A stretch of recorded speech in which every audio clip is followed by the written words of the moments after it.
Eu quero saber de você, Dirceu, como é que você vê a atuação das ONGs ambientalistas no Brasil? Por exemplo, o Greenpeace, que volta e meia é usado como fonte pela mídia tradicional, digamos assim. E vou tentar acrescentar também, uma vez eu estava conversando com o general Augusto Heleno sobre isso. Ele me disse que quando era comandante da Amazônia, muitas ONGs e até muitas freiras missionárias estavam em vários locais há muitos anos sem falar uma só palavra de português, e eram exatamente os locais onde se sabia que havia mineração, né? Ou pelo menos havia jazidas. Isso é confirmado pela sua experiência também? Mas veja bem, deixa eu te responder, Cristian. Eu lamento que no Brasil as organizações preocupadas com o meio ambiente não querem um processo de educação, de orientação, de desenvolvimento inteligente. Porque a questão de meio ambiente não é uma questão de polícia, é uma questão de política e de educação, de evolução.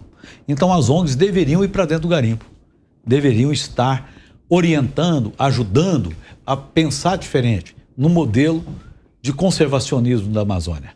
Mas as ONGs, que devem ter outros interesses, menos o interesse ambiental. Isso eu posso dizer por conhecimento efetivo. Qual a ONG vai ensinar um garimpeiro como usar o mercúrio e não contaminar? Qual a ONG vai ensinar um garimpeiro a tampar o buraco para que a floresta se componha novamente? Não existe uma, que eu conheço, não existe. Eu tenho 35 anos nesse mercado. Do mesmo modo, as ONGs têm outros interesses e o Brasil permite isso. Permite com toda clareza. Quer dizer, tem ONGs, tem territórios no Brasil que para você entrar você tem que pedir licença. Ou seja, tem um povo sendo criado, está sendo pesquisado a biodiversidade da Amazônia, né? As riquezas minerais impedidas. Quem motivou, como perguntou o Pedro, por que requereram, aumentaram tantas áreas indígenas no Brasil sobre os potenciais minerais da Amazônia? A gente precisa repensar isso com inteligência. A Amazônia é do Brasil. Nós somos brasileiros. Nós temos que ter acesso a essa riqueza. Temos que ordenar. Temos que até ter porque é inevitável, de uma forma, né? É claro, inevitável. É inevitável, mas fazê-lo de uma forma consciente.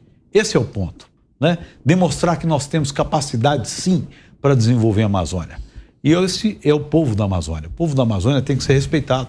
Parece que ninguém trata o povo da Amazônia, né? Começa pelas organizações que se organizam dentro do próprio governo, vai se discutir Conselho da Amazônia. Quando você chega para reunir, muito interessante criar o Conselho da Amazônia. Mas a maioria das pessoas do Conselho da Amazônia não conhece a Amazônia. Como é que você vai legislar, ou vai dizer, ou vai direcionar algo que não conhece? Não estou desmerecendo todos os que lá estão, que tem estudo, que tem isso, tem aquilo, mas é preciso internar na Amazônia, conhecer a Amazônia. A Amazônia é algo fantástico. E existe mais de uma Amazônia, existe várias Amazônias. Você não pode comparar a Amazônia de Roraima com a Amazônia do próprio estado do Amazonas. Né? O estado do Amazonas tem muitas áreas que se alagam. A Amazônia do Pará, a Amazônia de Rondônia, a Amazônia do Acre. Procura uma rocha no Acre. É difícil de ver, porque o Acre só tem terra. Porque ele, quando subiu os Andes, jogou toda aquela camada de solo que é o estado do Acre. Então, existem essas diferenças na Amazônia. Temos a Amazônia Legal, né? Aí inclui até o Maranhão. É isso, a Amazônia Legal inclui até o Maranhão. Então, nós temos muitas conhecimento. Tem que se explorar mais, tem que investir mais nas universidades do Amazonas. Quem tem que dizer qual é o comportamento da atividade garimpeira é o FOPA, a Universidade Federal do Pará, a Universidade Federal do Amazonas. Não o cara que está aqui em Minas Gerais, olhando para uma estatística ou uma imagem de satélite e fazendo deduções, sem pôr o pé, sem conhecer, sem pegar, passar. Por exemplo, nós temos uma Amazônia na época das chuvas e uma Amazônia na época do verão. São realidades diferentes. Então é preciso viver, é preciso conhecer.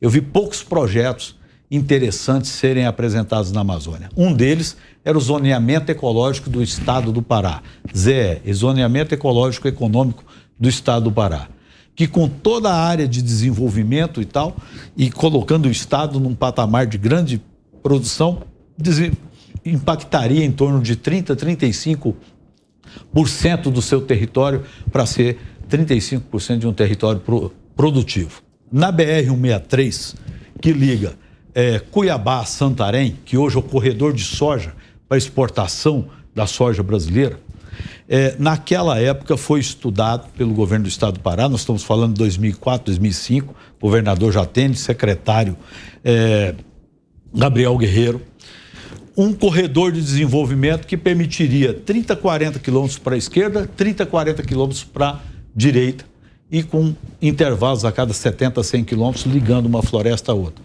permitindo até 20% de exploração do solo preservado a áreas de APP. Além desses 30 quilômetros, nada de desmatamento zero, extração de madeira, manejo florestal e atividade mineral com responsabilidade de recomposição, porque o minério dá-se em áreas pequenas, então você pode explorar e tal.